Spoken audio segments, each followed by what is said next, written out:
Hello friends, আসসালামু আলাইকুম। Welcome back to my channel. আশা করি সবাই ভালো আছেন। আলহামদুলিল্লাহ, আমিও ভালো আছি। যথাসময়ে চলে এসেছি আরও একটি নতুন রেসিপি নিয়ে। আশা করি আমার অন্যান্য রেসিপিগুলোর মতো আজকের রেসিপিটিও আপনাদের কাছে পছন্দ হবে। আজকের পর্বে আপনাদের সাথে শেয়ার করছি আমের জুস। ব্যক্তিগতভাবে আমের জুসটি কিন্তু আমি বেশ পছন্দ করি। তো আমি যেভাবে বানিয়ে খেয়ে থাকি সেটাই আজ আপনাদের সাথে শেয়ার করছি। আশা করি আপনাদেরও ভালো লাগবে। চলুন তাহলে রেসিপিটি দেখা শুরু করি। আমের জুস করার জন্য প্রথমে নিয়ে নিয়েছি ব্লেন্ডারের জার, আর তাতে দিয়ে দিচ্ছি আমের টুকরো।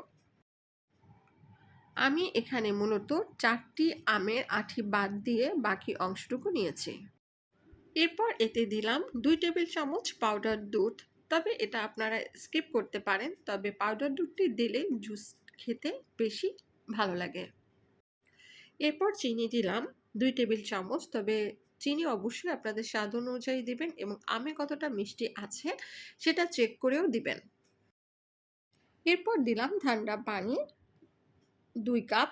তবে আপনি কতটা জুস পাতলা বা ঘন খেতে চান তার উপর নির্ভর করে পানিটা অ্যাড করবেন।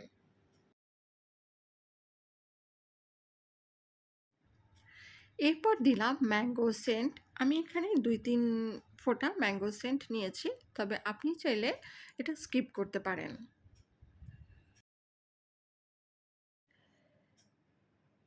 জুসের একটা সুন্দর কালার আনার জন্য দিলাম ইয়েলো ফুড কালার। এখানে ইয়েলো ফুড কালার নিয়েছি ২ থেকে ৩ ফোঁটার মতো। তবে হাতের কাছে ইয়েলো ফুড কালার না থাকলে আপনি এটাকেও স্কিপ করতে পারেন। এবার এটাকে নিয়ে যাচ্ছি ব্লেন্ডার করার জন্য। আর ব্লেন্ডার করা হলেই তৈরি হয়ে যাবে আমের জুস।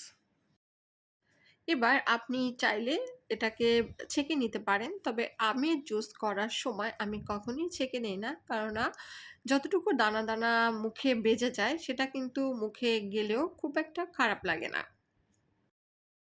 আজকে আমের জুসটি খেতে কিন্তু দারুণ হয়েছিল। এবার আমি আপনাদের পরিবেশন করে দেখাচ্ছি।